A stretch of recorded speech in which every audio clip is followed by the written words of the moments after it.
So for more on what we're learning in this hearing and the announcement this week that the IRS plans to restore employee bonuses for 2013, let's bring in Elise Viebeck, a staff writer at The Hill. The president would have us believe that all of this IRS stuff is much ado about nothing, not a smidgen of corruption, he says. But the folks on Capitol Hill were hearing a very different story today, Elise.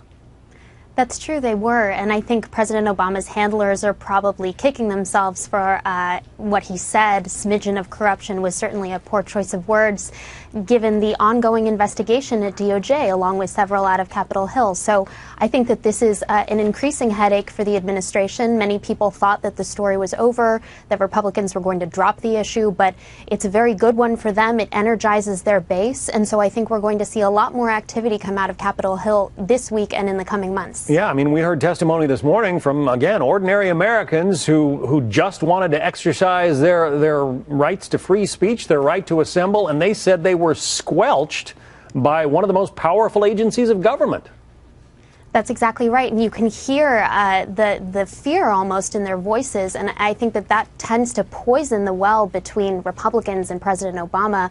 Relationships are already at an all-time low, and this isn't going to help, particularly as the administration seeks to finalize rules that would actually curb the political activity allowed by these social welfare groups, these 501c4s.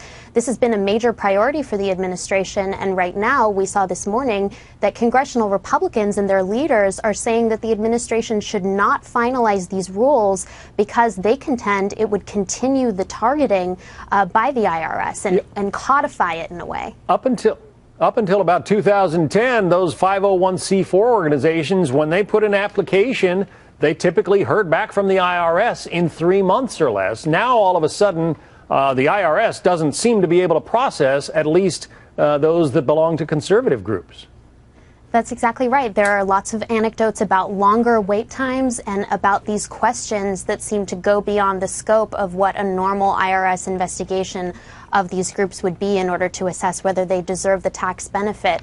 But again, this is an ongoing headache for the Obama administration. Relationships are not good with Capitol Hill, and it's going to find it very difficult to finalize any kind of certainly centrist reform at this point of 501c4s, because at this point, Republicans have a large stake. They want to protect these groups' ability to not only speak, but also to spend in elections. So we're going to have to see what happens. But with these kinds of anecdotes coming out of Capitol Hill, you can be sure that the story is not over. Yeah, and then there's Barbara Bosserman, who is the Justice Department official who is supposed to be investigating the issues involving the IRS, gave $6,000 to the president's election campaigns. That's right. And you would think that for an administration that tends to be very concerned with the optics of what it's doing and who its personnel are, you would think that they would have avoided appointing this woman merely as a gesture of respect toward Republicans, but that didn't happen. Now, of course, there is an argument to be made that she is a professional and that she can conduct her investigative duties regardless of her political views, that this is what she's trained professionally to do and that she should be able to do it with neutrality. But certainly Republicans don't believe that. And so I think it's going to be an issue as this investigation proceeds. Regardless of its results, people are going to question how they came about, how they were discovered. Yeah, well, the IRS ought to be able to do its business with neutrality, too, and it doesn't seem to be doing it that way these days, at least. Elise Viebeck from The Hill. Elise, thank you.